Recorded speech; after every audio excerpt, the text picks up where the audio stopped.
Now, one of the first lessons we teach then is you don't trade stocks, you trade people. We obviously start off with green and red candles, and we want to talk about this for just a minute, and then I'll show you just a sequence of candles in a moment. But in this case, we have a green candle, and you can see where it opened, you can see where it closed, you can see the low and the high. Obviously, if we got into this green candle and we're thinking we wanted to take a long trade, what kind of candle would we really want to see after this green candle? Another? Right, that's obviously what we'd like to see. So every case, the candle now becomes support and resistance. So the bottom of the candle, if we were to fall down below the bottom of the candle, would be breaking support.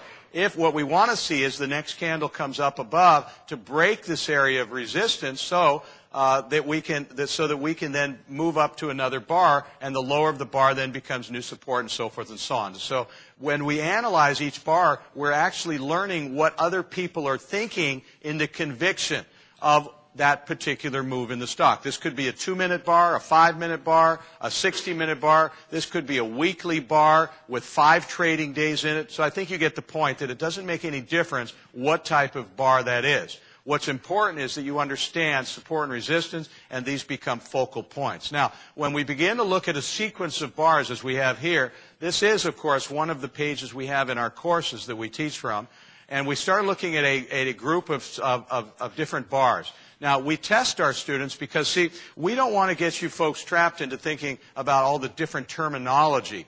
Now, many of you have probably read a great number of Japanese candle books and the different patterns. There's all sorts of things like doji bars and hammers and inverted hammers. And there's, of course, dark cloud covers. There's dark cloud covers with a mama holding an umbrella with rain turning to sleet and soon snow. You know what I'm talking about. Now, some of those that I just mentioned are not true patterns because I know some of you are writing those down saying, I knew I was missing that one pattern. It's not important what the pattern is. It's more important to understand the psychology of what's happening inside the bars in the pattern. Does that make sense, everybody?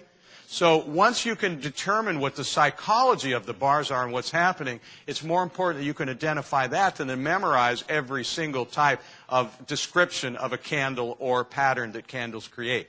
So in this case here, would everyone tell me right now that number 2 is not bullish? Would you agree with me? We test our students in our very beginning of our classes. That is not a bull one, the candles. Obviously, this candle closed in the bottom 20 or 30% of its entire trading range, and we put these tests in our courses so that we can get people thinking, going, hey, Ron, that's not really a bullish candle. And I go, you're absolutely right. That's what I wanted you to tell me. I wanted you to get the idea that the bears started selling this down and it closed in the bottom percentage. Just as much as the bulls didn't really win this conclusively, this is much more of a neutral candle. I won't go into the short side, but over here on the bottom left, would you folks here in the audience here in New York, of course, agree with me that number 2 and number 3, that is not the case, that no one did not win those? The bears won this candle and the bulls won this candle conclusively.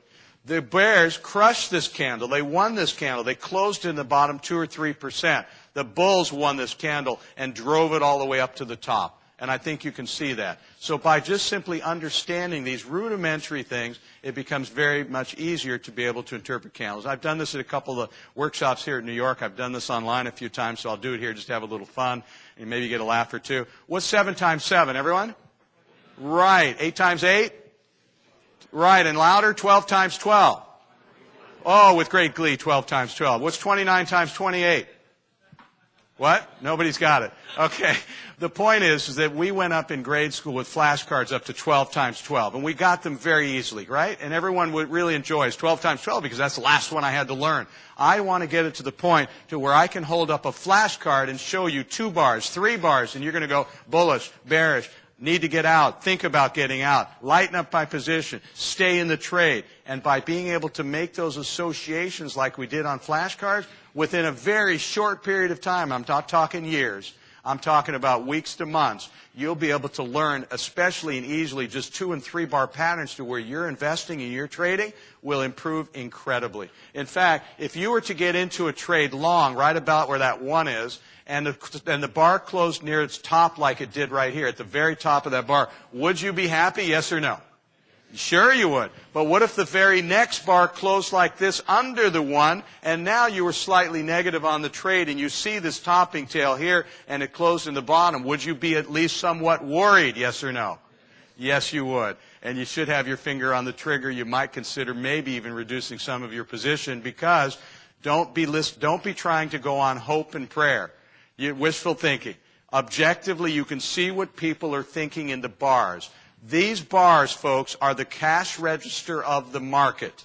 Warren Buffett or anyone could very well be in these bars. Would you agree with me? Yes or no on that? Anything that's happening at this moment in time when a bar is being formed is the cash register of the market. So let me ask you another question. Okay, when we start talking about the cash register of the market and we have time and sales, what makes up every one of the 170 indicators work? We have moving averages, we have stochastics, we have the momentum indicator, which is the MOM3, we have the DAD 17, we have the aunt and uncle. I'm just kidding about the last two. I know you're writing those down, also thinking I knew I missed a couple.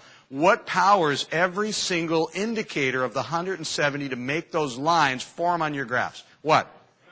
Price and volume. If without price and volume, you will never get a moving average or any other indicator to work in existence. So the sooner you can identify price and volume and understand the relationships between that, the better you're going to make your investment decisions.